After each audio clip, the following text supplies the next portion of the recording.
राम मंदिर इन्होंने थोड़े बनाया, राम मंदिर तो कांग्रेस का देन है। हमारे राम नहीं है, आपके राम नहीं है, सबके राम है। उनका क्या मतलब राम से? सिर्फ बोल रहे हैं। अरे वो तो राम के नाम पे चंदा खा करके पार्टी चला रहे, चंदा खा रहे हैं, एसी के कमरे में बैठे हुए। हर जिले में दफ्तर बना रहे राम के चंदे के नाम से।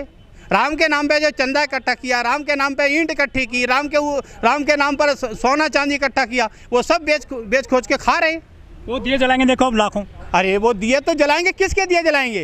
वो तो खाने के लिए वो राम का व्यवसायीकरण कर रहे हैं, राम को वोट में कन्वर्ट कर रहे हैं। पर हम राम को वोट में कन्वर्ट नहीं हो देंगे। राम सबके हैं, राम आपके भी हैं, राम मेरे भी हैं, राम सबके हैं। अगर वोट मिल जाए तो क्या दिक्कत है आपका, मतलब राम को यूज करने में? नहीं, राम किसको? राम को यूज कर लो आप भी। कौन? राम तो हमारे हैं, हम यूज क्या करें? हम राम हमारे आराध्य हैं, हम राम को यूज नहीं, इस्तेमाल नहीं करते।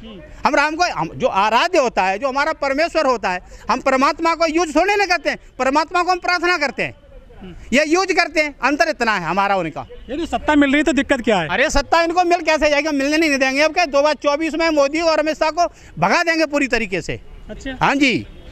वैसे तो दलित जो वोटर है इंडिया के अंदर, वो सब कांग्रेस के बारे में समझते हैं कि कांग्रेस एक कांग्रेस नाम विकास है। कांग्रेस एक विकास की मूर्ति है, विकास का एक रास्ता है कांग्रेस का।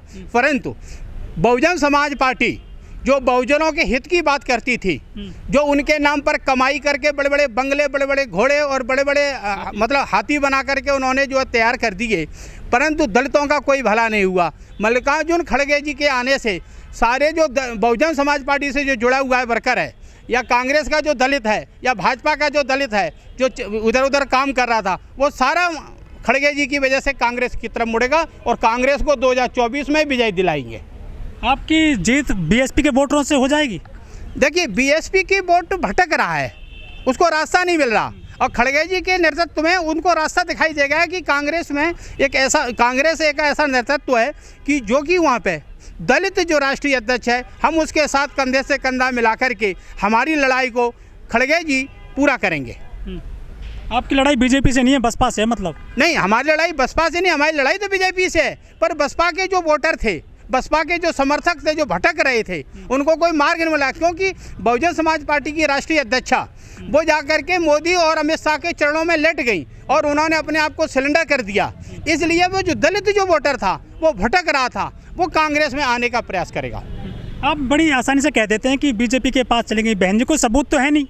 इससे ज़्यादा सबूत क्या होगा? वो पूरी तरीके से ना तो चुनाव लड़ती हैं, और जब चुनाव के टाइम पर वो एकदम कमरे में बंद पैक हो जाती है एसी के अंदर। उन्होंने कभी कोई स्टेटमेंट नहीं दी। दलितों के साथ अत्याचार हो जाए तो कोई स्टेटमेंट नहीं दी। दलितों के साथ अन्याय हो रहा है बराबर यूपी के अंदर, पर मायावती कभी बाहर नहीं निकलती। राजस्थान में सरकार है गहलोत साहब की, वहाँ पे मटका छूने को लेकर बच्चे को मार दिया। कितने कांग्रेसी नेता वहाँ पर गए? देखिए, कांग्रेसी नेता वहाँ पे सबसे ज्यादा अत्याचार हो रहा दलितों पर राजस्थान में। नहीं, ये गलत बात है। आंकड़े देखिए आप। नहीं, ये आपकी गलत बात है। आंकड़े देखिए सर, एनसीआरबी के आंकड़े हैं सर। हमारे जो अशोक गहलोत जी हैं, वो हमेशा किसी जाति, प्रथा और संप्रदाय से नहीं है। वो व्यक्ति को और इंसानियत के नाम पर वो काम करते हैं। और अगर ये आप बता रहे हो मटके छूने के नाम पर, के आंकड़े सर मैं नहीं बता, बीजेपी का व्यक्ति था जिसने ये सब किया, वो बीजेपी का व्यक्ति था। लेकिन कार्रवाई क्या करी जल्दी से? वो सब अंदर कर दिए, सब अंदर कर दिया, उनको ठोके मुकदमा दे दिया। आंकड़े आ गए हैं एक्ट में जो है दे दिया सबको अंदर ठोक करके। शास्त्री जी, आंकड़े आए हैं एनसीआरबी के, सबसे ज्यादा महिलाओं पे अत्याचार आज की डेट में राजस्थान में हो रहा है सर। देखिए, सबसे सरकार आपकी है। अगर सबसे ज्यादा कहीं अत्याचार राजस्थान में नहीं हो रहा, सबसे ज्यादा अगर अत्याचार अगर महिलाओं के ऊपर हो रहा है, तो उसका नाम उत्तराखंड और उत्तर प्रदेश है। उत्तर प्रदेश और उत्तराखंड के अंदर हो रहा है। जो अंकिता भंडारी के साथ अत्याचार हुआ, वो कहाँ की थी? राजस्थान की नहीं थी, वो उत्तराखंड की थी। उसके ऊपर भारतीय जनता पार्टी के लोगों ने बलात्कार किया और उसका मर्डर कर दिया, उसकी लाश को भी जाकर के मतलब बहा दिया। ये उन्हीं का काम था ना, ये उनका व्यापार है।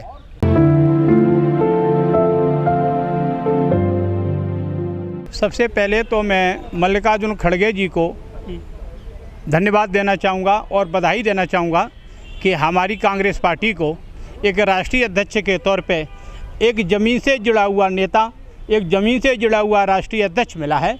इसलिए उनको बहुत बहुत मुबारक और धन्यवाद। कितनी ऑक्सीजन मिली है कांग्रेस को? अब कांग्रेस को ये मान के चलिए कि 99% 100% ऑक्सीजन मिली है, क्योंकि ज़मीन से जुड़ा हुआ व्यक्ति, ज़मीन से जुड़ा हुआ राष्ट्रीय अध्यक्ष मिलना एक ऊर्जा का एक नई ऊर्जा भर देगा कार्यकर्ताओं के अंदर और लीडर्स के अंदर, पार्टी के अंदर। लेकिन 19 में चुनाव हार गए थे सर, ये तो है चुनाव हार गए थे 19 में अपना। नहीं, ये तो ज़िंदगी में ऐसा है कि कभी कभी ऐसा हो जाता है, उसमें क्या हो गया, जब कोई चुनाव लड़ेगा तो हार भी होगी और जीत भी होगी। राजनीति में क्या है, हार और जीत। कम से कम लड़ने की हिम्मत तो रखता है जो आदमी ज़मीन से जुड़ा हुआ है, वो संघर्ष करने की पावर रखता है।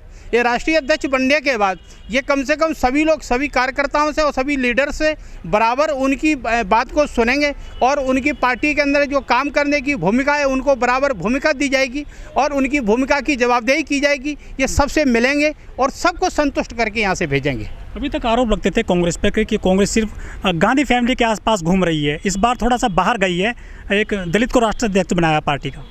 ये देश के एक गौरवमय पूर्ण कार्य हुआ है कि देखिए एक गरीब और दलित परिवार से व्यक्ति है, परंतु ये ज़मीन से उठे हुए व्यक्ति है। ज़बरदस्त इन्होंने संघर्ष किया, कांग्रेस के पीसीसी रहे, कांग्रेस में मंत्री रहे, केंद्र में मंत्री रहे, स्टेट में मंत्री रहे।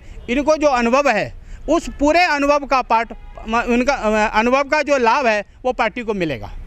आप दलितों के पास जा रहे हैं, लेकिन बीजेपी है मुस्लिमों के पास जा रही है, मदरसों में जा रही है, मस्जिदों में जा रही है। देखिए ऐसा है, ये जो है मुसलमानों को सिर्फ दिखावा करते हैं। ये मुसलमानों के तो कट्टर विरोधी हैं। ये तो चाहते हैं कि हिंदू मुस्लिम हो, ये नहीं चाहते कि मुसलमानों को वोट मिले, ये नहीं चाहते कि जो है मुसलमान ताकतवर हो जाए। ये तो सिर्फ दंगा करा करके मुसलमानों को जेलों में भेजना चाहते हैं। वो हिंदू राष्ट्र बना रहे हैं सर। कौन? हिंदू राष्ट्र? हिंदू राष्ट्र क्या होता है? हिंदू राष्ट्र ऑलरेडी पहले से है, ये क्या बनाएंगे? इनको क्या है मतलब, ये कैसे बनाएंगे हिंदू राष्ट्र? टिकट बांटते हैं। जब भारतीय जनता पार्टी जब टिकट के लिए आवेदन मांगती है तो उनका सबसे पहले क्राइटेरिया होता है कि भाई आपको टिकट चाहिए तो आपके अंदर क्या खासियत है। वो कहते हैं बलात्कार किया है कि नहीं किया है, मर्डर किया है कि नहीं किया है, 308 का मुकदमा दर्ज है कि नहीं, इनका क्राइटेरिया है। हिंदू मुसलमान का दंगा आपने किया है अथवा नहीं किया है, आपने मुसलमान कितने मारे हैं, कि मुसलमानों की कितनी औरतों को भगाया है, ये इनका क्राइटेरिया भारतीय जनता पार्टी का। ये कांग्रेस का काम नहीं है। नहीं, कांग्रेस चुनाव नहीं लड़ रही है सर गुजरात में और हिमाचल प्रदेश में ठीक से। नहीं, कांग्रेस बहुत बढ़िया तरीके से हिमाचल में चुनाव लड़ रही है। क्यों नहीं लड़ रही? देखिए हमारी श्रीमती सोनिया गांधी जी वहाँ जाकर के प्रचार कर रही हैं, बराबर रैलियाँ कर रही हैं, बराबर पूरी तरीके से बढ़िया तरीके से काम कर रही हैं। लेकिन लोग कह रहे हैं कि कांग्रेस को खत्म करने के लिए आम आदमी पार्टी पहुंची है वहाँ पे। आम आदमी पार्टी, देखिए वही वाली बात है, ये अमित शाह और मोदी का छोटा रिचार्ज कूपन है। क्या नाम है ये जो केजरीवाल, ये तो अमित शाह और इनका आदमी है। आपकी सरकार जानबूझ के जाना चाहता है। सरकार खा गए आपकी पंजाब में। वो अरे वो हमारी अरविंद केजरीवाल आम आदमी पार्टी ने सरकार नहीं खाई है, वो हमारे आपस के झगड़े थे जिसकी वजह से हमको वहाँ पे नुकसान हुआ। उसकी क्या हैसियत है जो कि कांग्रेस को खा जाए? उसमें कोई दम नहीं है। दिल्ली में हटाया आप उन्होंने। कौन? अरे दिल्ली में उस समय पंजाब में हटाया आप उन्होंने। अरे पंजाब में हमको नहीं हटाया उसने, हमारे झगड़ों ने उठाया है। आपसी झगड़ों ने? आपसी झगड़ों ने। तो ये क्यों खत्म नहीं हो रहा आपके अंदर? अब झगड़ा खत्म हो गया, उनको पता लग गया ना कि आपसी झगड़े का रिजल्ट क्या होगा। जैसे पंजाब चला गया और कल को राजस्थान चला जाएगा, कल को और स्टेट चले जाएंगे। अब लोग समझ गए, लग रहा है जाएंगे। नहीं, आप तो कह रहे हैं ना, ये इनके आपसी झगड़े की वजह से पंजाब चला गया ना, अब सबको सबक मिल गया। अब खड़गे जी आ गए, ये इस तरीके की कोई वार्तालाप नहीं होगी, कोई झगड़े नहीं होंगे आपस में। विवाद पैदा हो गया था ना पार्टी में। अरे वो सारा विवाद खत्म कर दिया खड़गे जी ने, सोनिया जी ने खत्म कर दिया विवाद। अब कोई विवाद ही नहीं है वहाँ पे। हम बढ़िया मजबूत 23 में चुनाव लड़ेंगे और फिर से सरकार लेकर के आएंगे राजस्थान में।